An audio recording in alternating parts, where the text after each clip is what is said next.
ఇక ఒకసారి చూడండి ఏం జరుగుతున్నది ఇక్కడ ఏం కనబడుతుంది. వింటేజ్ కేసీఆర్ పిడికిలు బిగించిన గులాబీ బాసు ఉద్యమ పందాలో సర్కార్పై పోరుకు సిద్ధం. నాటి ఉద్యమ నాయకుడిని చూస్తున్న క్యాడర్. మలిదశ ఉద్యమంలో కేసీఆర్ మాటల తూటాలు. తెలంగాణకు జరుగుతున్న అన్యాయాలపై ఉమ్మడి పాలకులను నిలదీసిన నాయకత్వం. ప్రస్తుతం అదే జోస్లో కనబడుతున్న కేసీఆర్ 14 నెలల కాంగ్రెస్ పాలనపై పోరుబాట పట్టాలని పిలుపు. తెలంగాణ రక్షణ కోసం ప్రాణాలు తెగించి పోరాడాలన్న బీఆర్ఎస్ అధినేత. ఉద్యమ రోజులను తలుచుకుంటున్న జనం అంటూ కూడా చెప్పిన పరిస్థితి కనబడుతుంది.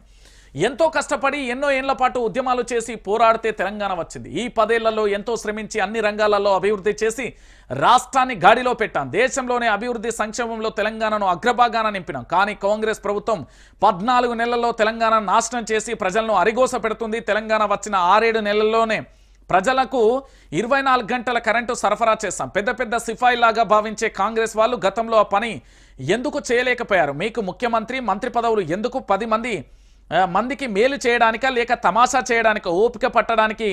ఓపిక పట్టేకాడికి పట్టినాయి. ఇప్పటికీ 14 నెలలైంది. ప్రజా సమస్యలపై నిర్లక్ష్యం చేస్తే ఊరుకునేది లేదు. ప్రభుత్వం మెడలు వంచేందుకు ప్రత్యక్ష పోరాటాలకు కార్యకర్తలు సిద్ధంగా ఉండాలి. ఫిబ్రవరి నెలలోనే బహిరంగ సభ పెట్టి తెలంగాణ శక్తిని మరోసారి చూపిద్దామంటూ కూడా కల్వకుంట్ల చంద్రశేఖరరావు ఒక పోరాటాన్ని అయితే చేయబోతున్నాడు. కేసీఆర్ అంటే బస్తీమే సవాల్ అన్నట్టుగా మాట్లాడే వాగ్దాటి గుర్తొస్తుంది. యుద్ధంలో అలపోని యోధుడు గుర్తుకు వస్తాడు. లక్షలాది మందిని ఒకే బాటలో నడిపించిన ఉద్యమ రథసారథి. కండ్ల ముందు కదిలాడతాడు. తెగించి కొట్లాడే స్వభావం ఆయనది.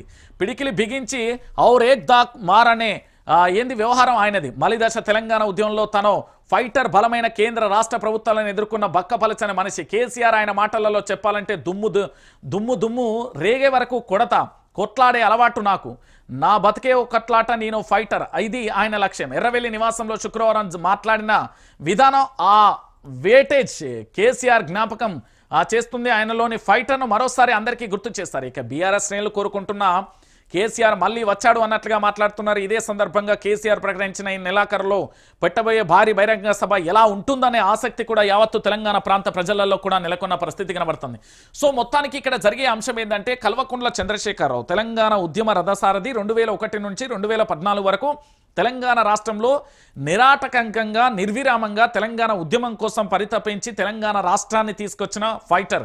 తెలంగాణ రాష్ట్ర యోధుడు, తెలంగాణ రథసారథి. ఆయన గురించి ఒక్క మాటలలో చెప్పాలంటే కల్వకుంట్ల చంద్రశేఖరరావు ఫైనల్. తెలంగాణ రాష్ట్రం అంటేనే కేసీఆర్, కేసీఆర్ అంటేనే తెలంగాణ రాష్ట్రం.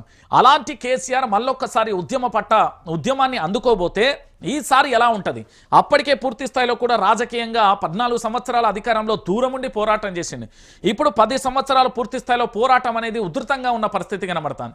10 సంవత్సరాలు అధికారంలో ఉండి పోరాటం చేస్తే ఇప్పుడు విపక్షంలో పోరాటం చేస్తే ఎట్లుంటుంది అనే దానికి ఊహించడానికి కూడా సినిమా బొమ్మ కూడా షేక్ అయిపోతుంది. అట్లా ఉండబోతుంది అంటున్నారు తెలంగాణ రాష్ట్రానికి సంబంధించిన రాజకీయ విశ్లేషకులు. ఎందుకంటే పూర్తి స్థాయిలో తెలంగాణ రాష్ట్ర రాజకీయాలలోనే కేసీఆర్ అనే వ్యక్తి తెలంగాణ రాష్ట్రానికి, నేను ఎప్పుడో చెప్పిన, ఈ తెలంగాణ రాష్ట్రాన్ని కాపాడుకోవాలంటే కొందరు దొంగలు కలిసి ఒక కుట్రలు చేస్తున్నారు. ఇప్పటికే కుట్రలల్లో మోసపోయిన తెలంగాణ సమాజం మరికొన్ని కుట్రలతో మోసపోవాల్సి వస్తుంది.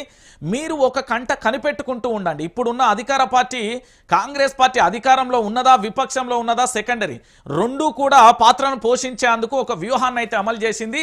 దాంట్లో భాగంగానే కార్యాచరణ నడుస్తున్నది. కాబట్టి తెలంగాణ యావత్తు సమాజం కూడా ఆలోచించుకోవాల్సిన అవసరం ఆవశ్యకత ఎంతైనా ఉంది అనే విషయానికి సంబంధించి చూసాం. సో మొత్తానికి కేసీఆర్ రంగంలోకి దిగిన తర్వాత ఇప్పుడు జరగబోయే పరిస్థితులను గనక కాస్త నిశ్చింతగా ఆలోచిస్తే ఈ నెలాఖరులో జరగబోయే సభ ఏ విధంగా ఉంటుంది, ఎలా ఉండబోతుంది అనేది కూడా ఎవరు ఊహించని స్థాయిలో ఉండబోతుంది అంటూ కూడా చెప్పిన పరిస్థితి కనబడుతుంది.